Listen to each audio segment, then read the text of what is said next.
Finance basics. Don't be afraid. What is the ROI on that software your department wants to buy? The CFAO says profits are great, but money is tight. Everyone needs to conserve cash. I've been studying the figures and it looks as if your sales reps are sacrificing gross margin for revenue. Have you talked to them about that? Our inventory days are creeping upward. We have to find a way to reverse that trend. I'm worried about our business. The financials that suggest that corporate is not investing in our future as much as it used to. Every corporate manager hears questions and comments like these, sometimes from a boss or a finance director, other times from colleagues in water cooler conversations. Whatever the source, they all have one thing in common. They take for granted that you understand the fundamentals of finance. The people doing the talking presume that you speak the language, that you can read the financial statements, and that you can use basic financial tools to make decisions. But what if you are not sure of the difference between an income statement and a balance sheet, or between profit and positive cash flow? What if you cannot define inventory days or days sales outstanding, and you don't know how to use those numbers to improve financial performance? If someone asks you to prepare a return on investment analysis, do you get a sinking feeling in the pit of your stomach because you have no idea where to begin? Don't despair. For one thing, you are in good company. Financial trainers Karen Berman and Joe Knight reported in Are You People Financially Literate?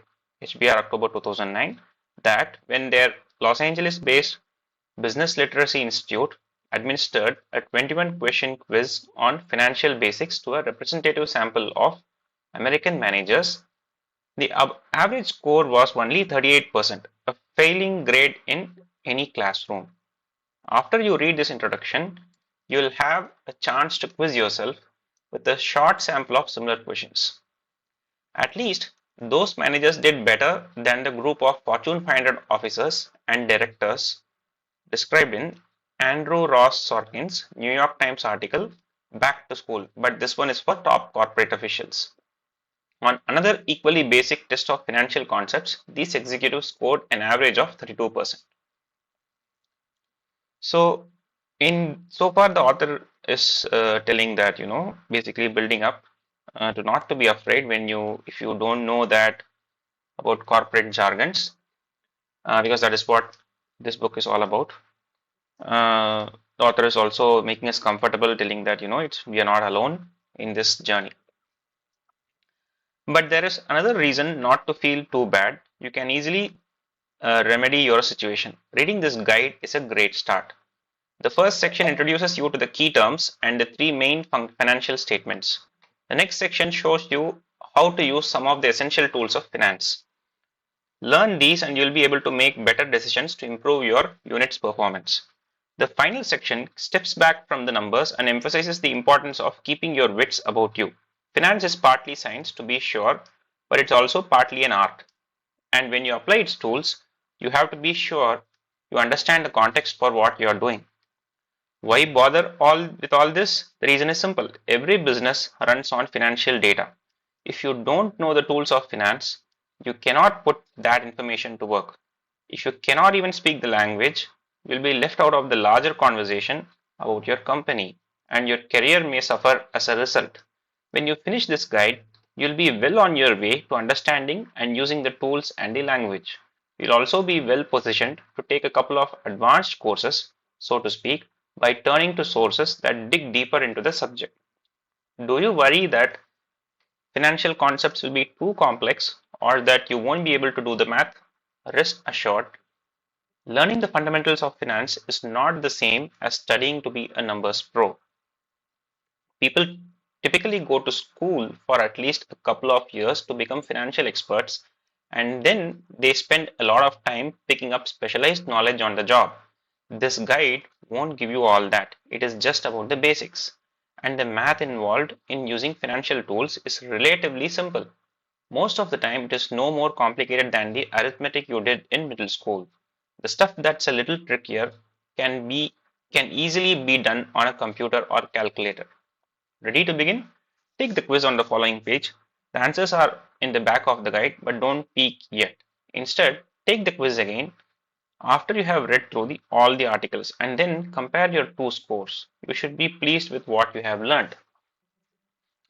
So the author starts by telling that don't have to feel bad, and a good step is to start learning this book.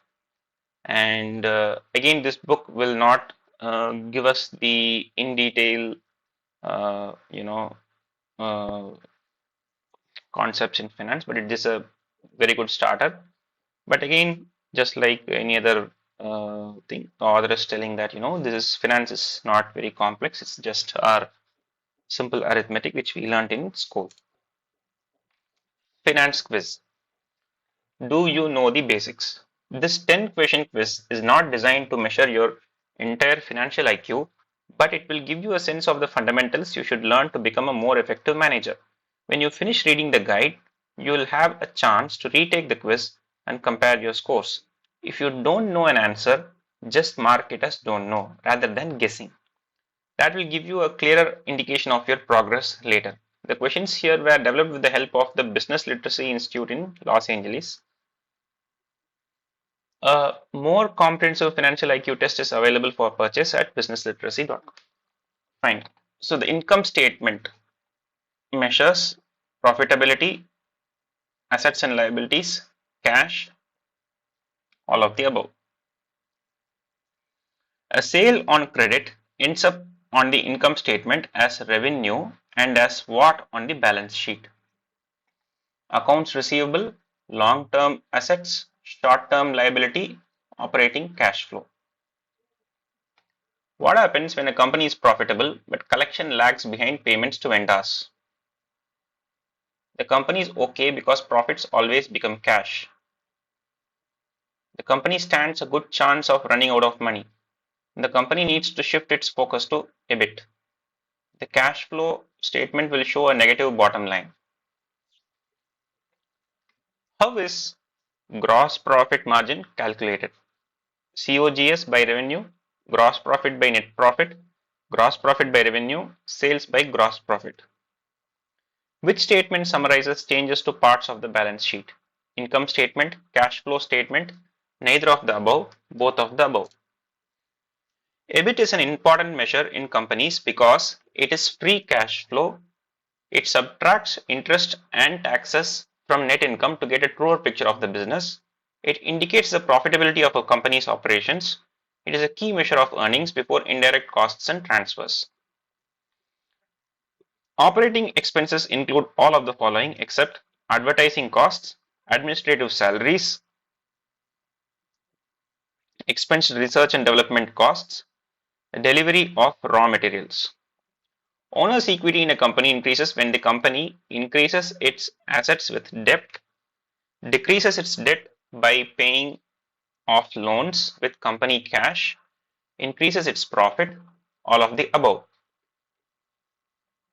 A company has more cash today when customers pay their bills sooner, accounts receivable increases, profit increases, retained earnings increases. Which of the following is not part of working capital?